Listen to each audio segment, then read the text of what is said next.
The Israel lobby used to be all-powerful. It ain't all-powerful anymore because they're a protectorate, and a protectorate does not get the right. You don't call the shots. We call the shots. The American people call the shots. And we're going to do what's in the best interest of the United States of America.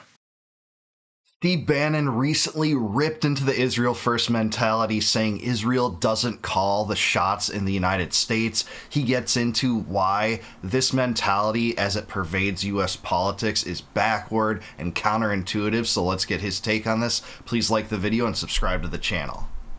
This post-war international rules-based order that took care of the elites in every country and had the American people underwrite it and gutted this country. Gutted this country from a manufacturing point of view and also gutted it from a cultural point of view. Where young men in the United States, whether you're white, black, Hispanic, young men in the United States think the world's against them. You know why? The way the rules of the game are set up here, it is against them. And they can see that. They understand it. That's why this generation of young men, 18 to 30, are the most based generation in history, I think, of this country. Why? Because they see how society, driven by the government and the elites in this country, the cultural elites, tried to destroy them and failed. Why did it fail? It wasn't help we gave them. Wasn't help, but God bless President Trump, the MAGA movement, all of it, fighting and trying to do it.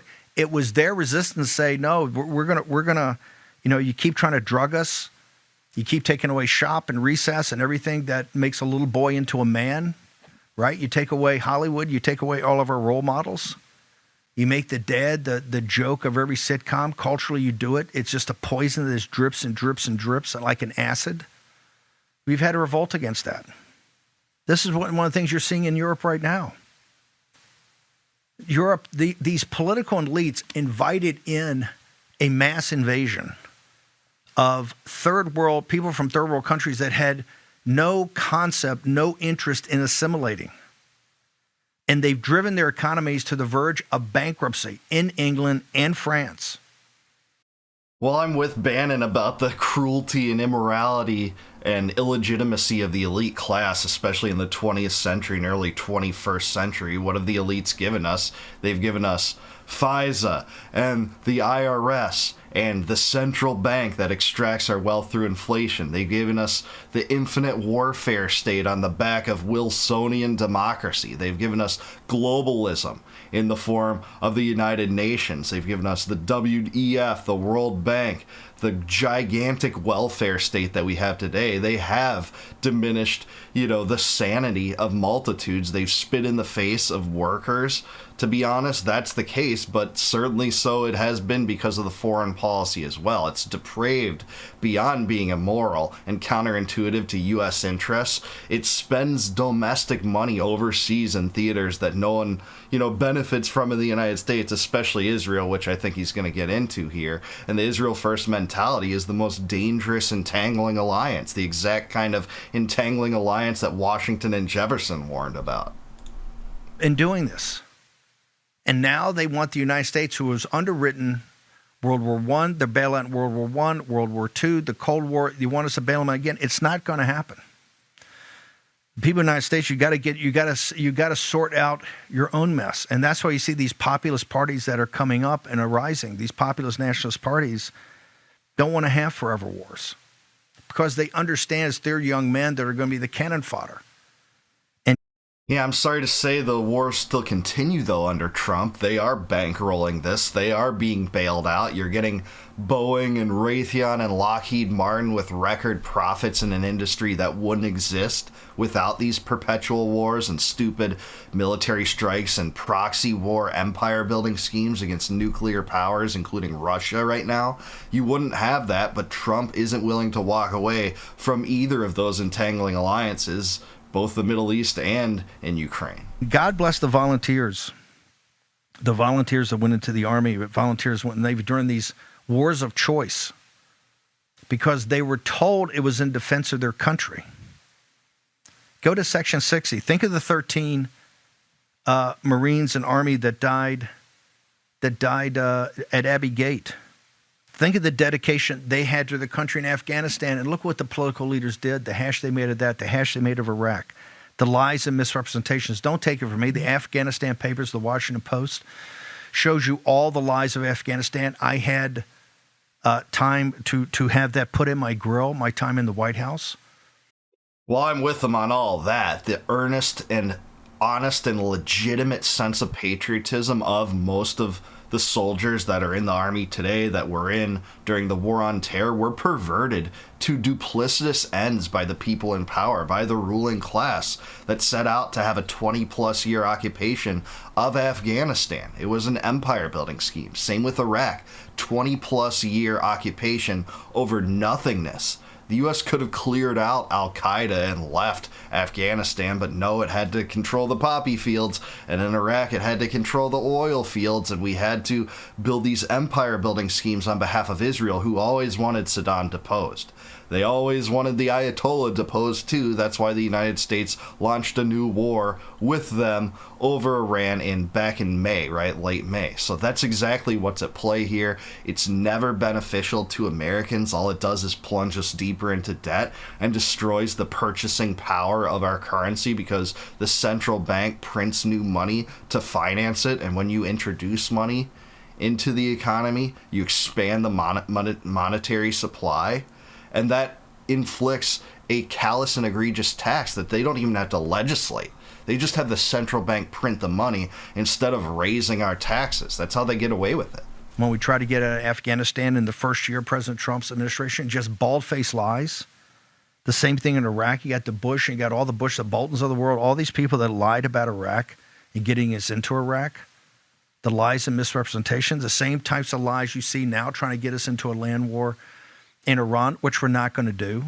We're not going to do. And Bibi Netanyahu and these guys can throw the toys out of the pram, and they can say everything they want. Mark Levin, Tel Aviv Levin, can put up everything he wants. It's not going to happen. Okay, well, this I have to push back on. He blasted John Bolton, rightfully so, but what did Trump do in his first administration?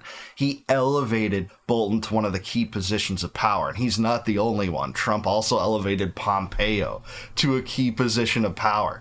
What does he do today in his second administration after having learned the lesson? Elevated people like Mike Huckabee and Mike Waltz and Marco Rubio, Prince Neocon himself, to head the Secretary of State, to be the director of the Secretary of State, and to be the director of the Homeland Security Office. And that was Mike Waltz's job. Well, he just got replaced between one neocon with another. That's all that is at play here. We aren't seeing a diminishment in U.S. wars overseas. Trump used one of his only vetoes to keep the war in Yemen going in his first term, too. So I'm with Bannon on the destructive nature of these wars. I just don't see it happening with Trump. And the Iran issue is not off the table. You've already heard Israeli officials talking about renewing hostilities toward Iran recently. And now I would acquire a nuclear weapon if I was Iran, after being bullied by the two biggest bullies on the world bloc, Israel and the United States. They are going to clamor, I'm talking about Netanyahu and the neocons, for a new war versus Iran. And Trump, you didn't have to bomb Iran to begin with. That is getting the U.S. into more wars, not getting us out of those. President Trump said it yesterday in this amazing interview with the Daily Caller. The Israel lobby used to be all-powerful. It ain't all-powerful anymore, because they're a protectorate, and a protectorate does not get the right. You don't call the shots. We call the shots. The American people call the shots. And we're going to do what's in the best interest of the United States of America and the Judeo-Christian West.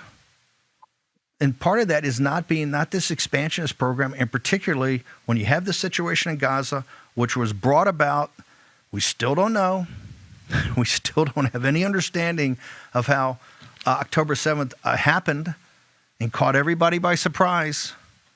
Yeah, I'm not buying that. And particularly the excuse that's given, oh, well, the Mossad, they're so focused on Iran that they didn't even think about the Muslim Brotherhood and Hamas. That's a lie. That's a bald-faced lie. You can sell that to Fox News. You ain't going to sell it here, okay? Well, amen, but I don't agree with him that the Israel lobby isn't all powerful. They still have control of the majority of members of Congress and their voting patterns toward Israel. They boast about it on their site. 361 congressmen vote with the Israel First doctrine in mind. You know, we are starting to see support for it peel away from younger people. That hasn't manifested politically. It certainly hasn't manifested in terms of this administration, who bombed Yemen on behalf of Israel, who bombed Iran on behalf of Israel, who won't use its own leverage in the funds that it gives to Israel to stop the genocide in Gaza. We haven't seen, any change from the status quo in that regard. Israel, I hate to say, Bannon, does call the shots. It does call the shots in this administration. Ideally, I'm with you 100%, but we haven't seen Trump adopt this mantra that you're talking about whatsoever. And I don't care what you call us. I don't care what we refer to. We're winning on this one. And President Trump gets it. That's why he had the massive strike to take out the uranium enrichment program that was so urgent, so urgent. They were so close to a bomb and so close to a bomb they were going to deliver into San Francisco or New York City. So close, that close, which is also a lie. But President Trump took it out with a massive expeditionary force. Well, I'm glad he knows that's a lie, but it's not clear that he took it out. In fact, it seems like some of the enriched uranium escaped from Fort O, one of the 3 facilities that the U.S. bombed. And again, they're going to reconstitute their nuclear energy program. That's not off the table. And if I'm, advising the Ayatollah, I'm saying get a nuclear bomb so America can't regime change us, just like North Korea got a nuclear bomb and regime change is off the table now. Compared to, say, Libya, who gave away their nuclear weapons program, you saw what happened to Gaddafi. And the good old United States Navy and the submarine force hitting them with 30 Tomahawk cruise missiles. Everything about the lie about this is in those Tomahawk missiles. Those were above ground facilities. Why were they not taken out a long time before we got called in? Bottom line, finish what you started. Finish what you started. And don't look to bring us in. The guys in Europe, you started this war in Ukraine. You drove into Ukraine with the EU and NATO, right? You started it. Hey, Putin and these guys are bad hombres. Nobody's defending them. But you brought it, and now you see exactly what's happened. And you've got the same situation in Gaza, same situation in the Persian War. We need to take care of what's right here. Now, the city, Chicago, Los Angeles, New York City, they are priorities.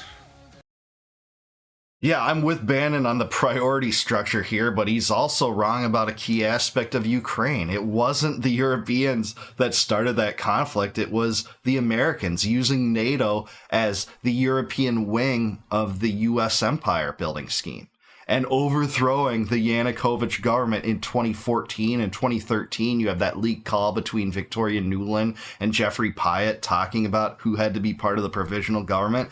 And guess what? It was people like Poroshenko and people that were antagonistic toward Russia because Yanukovych just wanted neutrality. He wanted Ukraine as a buffer zone, not to get explicitly too close to Putin, but not be part of NATO.